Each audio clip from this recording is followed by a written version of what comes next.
Assalamualaikum warahmatullahi wabarakatuh. Hari ini kita lanjutkan ke proses sebar benih cabai rawit kaliber kita. Karena kondisinya memang ini sudah siap untuk kita sebar.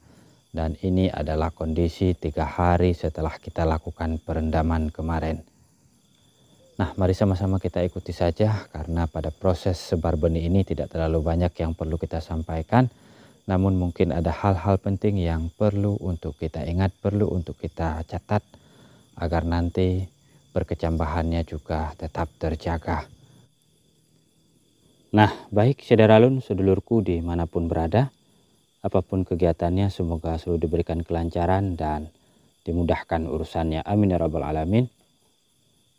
Sedulurku, ini adalah penampakan 3 hari setelah perendaman benih cabai rawit kaliber kita, yang dimana kemarin untuk proses perendamannya ini kita lakukan trik sederhana, trik yang mudah ditiru.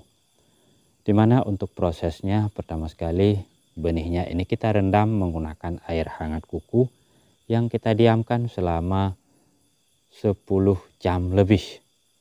Dan setelah daripada perendaman 10 jam menggunakan air hangat kuku tersebut, kemudian kita tiriskan dan kita balut dengan kain yang lembab, kemudian kita tambahkan balutan dengan plastik biasa. Jadi di sini perlu kita sampaikan kembali bahwa tujuan daripada proses pembalutan menggunakan kain yang lembab serta kita tambahkan pembalutan plastik biasa ini adalah bertujuan untuk memancing proses perkecambahan awal. Kenapa demikian? Penggunaan kain yang lembab pertama sekali itu adalah untuk menjaga kadar air yang dibutuhkan oleh si benih kita. Kemudian kita bungkus dengan plastik. Ini pertama sekali selain mampu menjaga kadar air pada kain kita, kemudian juga dapat memancing panas.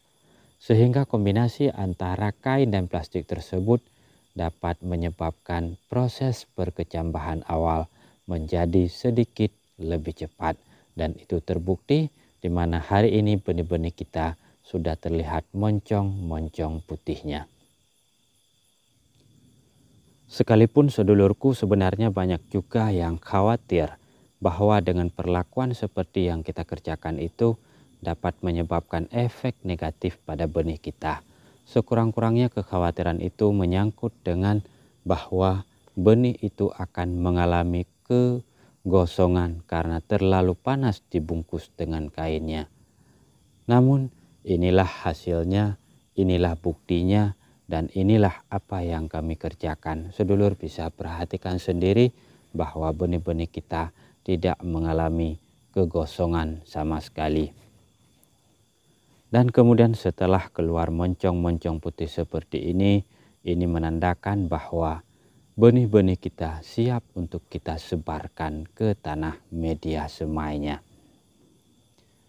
Ini langsung kita kerjakan saja, dan untuk tanah media semai yang kami pergunakan ini adalah kombinasi antara tanah biasa, kemudian kami tambahkan dengan tanah sisa kotoran sapi, dan kami tambahkan dengan sekam pecah dengan perbandingan tanah biasa 50%, kemudian tanah sisa kotoran sapi 50%, dan kami tambahkan sekam pecah secukupnya. Artinya penggunaan sekam pecah itu bisa memberikan manfaat untuk dapat tetap menjaga kegemburan tanah media semai kita. Kemudian untuk media polybag yang kami pilih, ini yang paling utamanya adalah media polybag biasa, kertas plastik biasa merek Wayang dengan ukuran 6x8. Nah, kami sengaja memilih ukuran yang lebih kecil agar jumlah tanah yang kami butuhkan untuk proses persemaian ini tidak terlalu banyak, kemudian juga tidak memakan lokasi yang lebih luas untuk persemaiannya. Karena tidak ada salahnya ketika kita memilih ukuran polybag yang lebih besar, atau bahkan tidak ada salahnya juga ketika kita memilih ukuran polybag yang lebih kecil. Namun untuk ukuran polybag yang lebih kecil tentu kita akan sedikit ribet pada saat proses pemasukan tanahnya. Kemudian di sini juga kami melakukan percobaan persemaian menggunakan papan potre karena umumnya kebanyakan dari kita jika melakukan persemaian menggunakan papan potre banyak mengalami kegagalan setelah benih-benihnya nanti tumbuh. Mungkin karena efek panas, mungkin karena yang lainnya. Nah, di sini penggunaan papan potrenya ini hanya untuk percobaan saja. Kemudian sedulurku, untuk polybag wayangnya ini langsung kita berikan setiap satu polybagnya satu benih. Sekalipun dalam prosesnya mungkin ada nanti 2 atau 3 benih yang termasukkan. Karena ya kita ketahui bahwa ukuran benih kita yang terlalu kecil, kemudian kesabaran kita mungkin yang menipis, maka pada saat kita memasukkan ke lubang di media polybagnya mungkin ada 1-2 yang terjatuhkan tanpa tersengaja. Kemudian untuk dalamnya lubang yang kita bikin untuk proses sebar benih kita ini tidak ada aturan khusus karena menurut kami tidak perlu kita buat lubangnya sampai 5 cm atau berapa senti karena fungsi lubang ini bagi kami adalah untuk tempat benih itu berada agar benih-benih itu tidak berhamburan, kemudian kita tutupi sedikit nanti setelah kita sebarkan agar tidak mudah diambil oleh si semut-semutnya. Maka untuk proses pelubangannya ini tidak terlalu dalam yang kami berikan. Karena jika lubangnya terlalu dalam ini juga akan sedikit mengalami kesulitan pada saat proses perkecambahannya. Dan itu jelas dapat menghambat proses perkecambahan awalnya yang kemudian justru mengganggu pada proses pertumbuhannya. Karena ketika lubangnya terlalu dalam, yang terjadi nanti ketika benih-benih itu berkecambah, dia mungkin akan berputar 1 atau 2 kali di dalam tanah, baru kemudian bisa menembus bahagian atas daripada tanah tersebut. Kemudian sedulurku, setelah semuanya selesai, semua benih-benihnya sudah selesai kita masukkan, jangan lupa 2 hal penting yang wajib dilakukan. Hal pertama yang paling wajib dilakukan adalah pemberian imunisasi pada benih itu sendiri. Tujuan daripada pemberian imunisasi itu adalah untuk menjaga agar benih itu bisa utuh, untuk menjaga perkecambahannya bisa normal tanpa ada gangguan hama dan penyakit, kemudian menjaga pertumbuhan dan perkembangannya nanti tetap menjadi normal.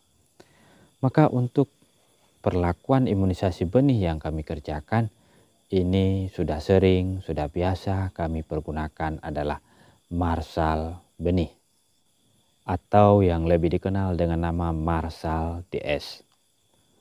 Nah, penggunaan Marsal ini sebenarnya bisa kita aplikasikan langsung pada benihnya, artinya bisa kita aduk langsung dengan benihnya sebelum kita sebarkan.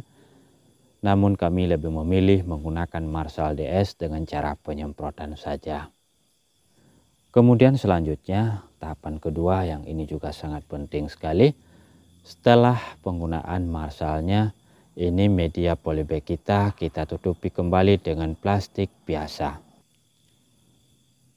Tujuan penggunaan plastik ini juga sama seperti tujuan penggunaan plastik pada saat proses perendamannya.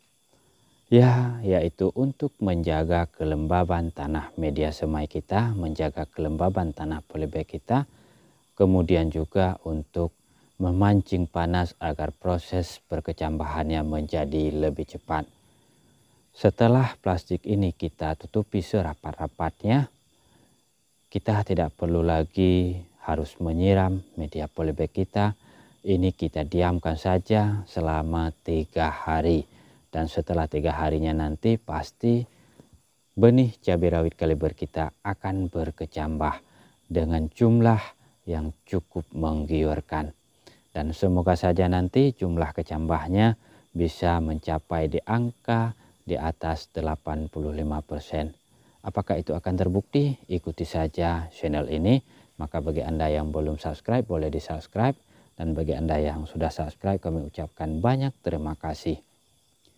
Dan mungkin untuk hari ini demikian saja yang dapat kami sampaikan. Semoga ini memberikan manfaat, menjadi pengingat dan pembelajaran untuk kita semuanya.